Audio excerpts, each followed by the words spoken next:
Hey Psych2Goers, welcome back to our channel.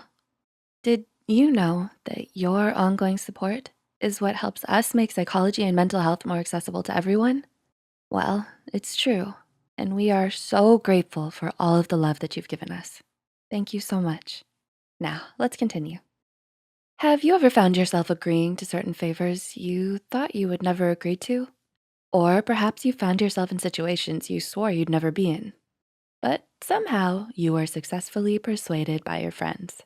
Your friends may have used some psychological tricks to get you to do what they want, or they're just really persuasive and nice. But now you might be thinking, what kind of psychological tricks actually work? Some of these tricks are cleverly used by teachers, psychologists, and maybe even your friends. So here are 8 psychological tricks that actually work. Number 1, call them by their name. People love it when you talk about them. Well, most of the time. When you say someone's name mid-sentence in a conversation with them, it's a great way to grab their attention and redirect the conversation back to you or them. Have you ever noticed as a child when a teacher would say your name in the middle of a lecture? That's because when you hear your own name, it grabs your attention and pulls you back to the present. School teachers don't want their students to be distracted, so they say their students' names to bring them back to the discussion at hand. This same tactic goes for making someone notice you. While in conversation with someone you admire, try saying their name often and at the beginning or end of the question. This will grab their attention and add some charisma to your regular conversations. Number 2, hand someone something while in mid-conversation. Here's a fun trick. Let's say you really need help carrying something up to your room, but your pesky brother isn't interested in helping you. In order to get his help, try handing him the object while in mid-conversation with him. For some bizarre reason, when people are in the middle of telling a story or engaged in deep conversation, they'll generally take anything you reach out and hand them. Go ahead, try it out next time. Eating a banana? Randomly hand over your banana peel while you discuss with them the complexities of life and the stirring of the planets. They'll probably take it from you without any question. Number 3, practice the Pavlov theory by chewing gum during an exam. Believe it or not, bubblegum may just help you ace your next big exam. Oh, what? How on earth will chewing gum improve your test scores? If you really need to ace that next exam, you might wanna find a distinct flavor of gum and start chewing it during your study sessions. Then, when you finally take the exam, you'll have conditioned yourself to associate that flavor of gum with the information you studied for the test, and it may just help you remember the information during the test. This is a form of conditioning that started from the Pavlovian theory. According to Hassan University Online, the Pavlovian theory is learning procedure that involves pairing a stimulus with a conditioned response. In the now famous experiments that Ivan Pavlov conducted with his dogs, he demonstrated how the presence of a bowl of dog food, the stimulus, would trigger an unconditioned response, salivation, in the dogs. So next time you're studying for a test, bring out the bubble gum and get chewing. It may just earn you that A+. Number 4, try imagining you're where you wanna be in life. This is one psychological trick that can really help you if you use it correctly.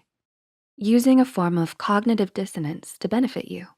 Try changing your mindset to the person you want to be. According to Medical News Today, cognitive dissonance is a theory in social psychology that refers to the mental conflict that occurs when a person's behaviors and beliefs do not align.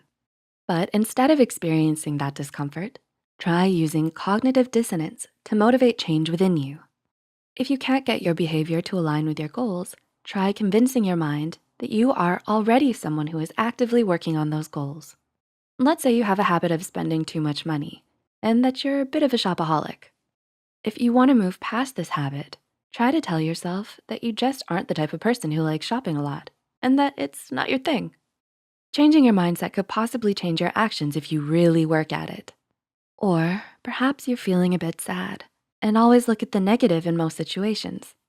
Although it is important not to suppress your emotions, try to imagine yourself as a person who always looks on the bright side, and you may be inclined to start seeing the good during your grumpy days. Try using cognitive dissonance to your advantage by imagining that you're where you want to be in life. Changing your mindset to the person you wanna be may set you on the path to actually becoming them. Number 5, Ask for a big favor, then change it to a smaller one. Imagine this.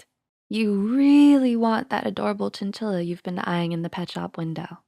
You pass by the pet store every day on your way home from school, and the chinchilla's just there, staring you down with his cute little beady eyes. Your birthday is coming up, and you don't have the cash to buy him for yourself. But you've already decided that you wanna name him Giblets. Well, if you wanna use a psychological trick to your advantage, try asking your parents for a dog first. Wait, what? But you don't want a dog. You want Giblets, the chinchilla. Yes, but if you ask your parents for a big favor first, they're bound to say no. If you change it later to a favor that is smaller, they're less inclined to deny you. In psychology, this technique is called the door in the face technique and can be used in many situations. If you desperately need 20 bucks, but you know your friend doesn't like to lend you a lot of money, try asking for 50 instead.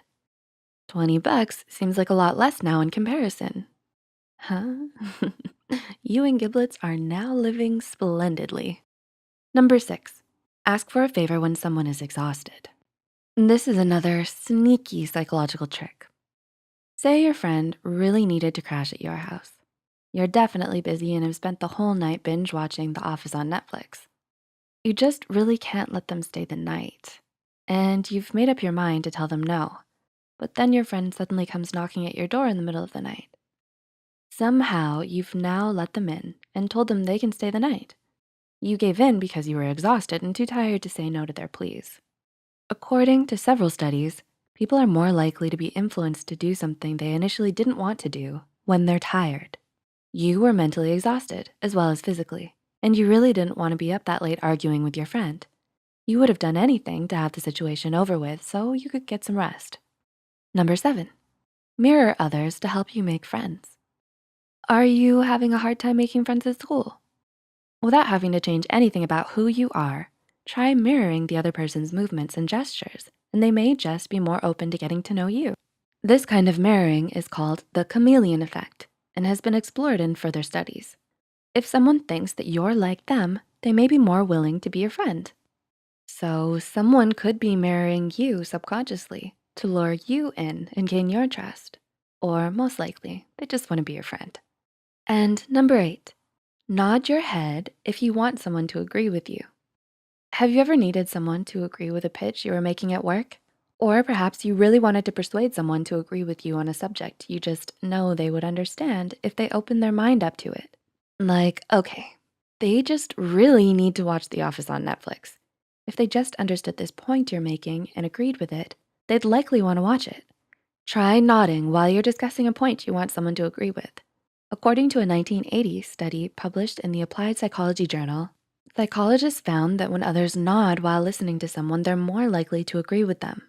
You may even find yourself subconsciously nodding to someone's intense story because they are too.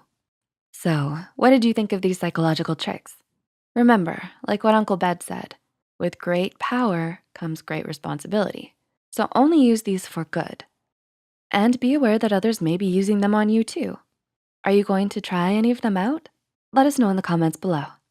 Please like and share this video if you found it interesting and want to share it with your friends. The studies and references used are listed in the description below. Don't forget to hit the subscribe button and notification bell icon for more Psych2Go videos. Thanks for watching, and we'll see you next time.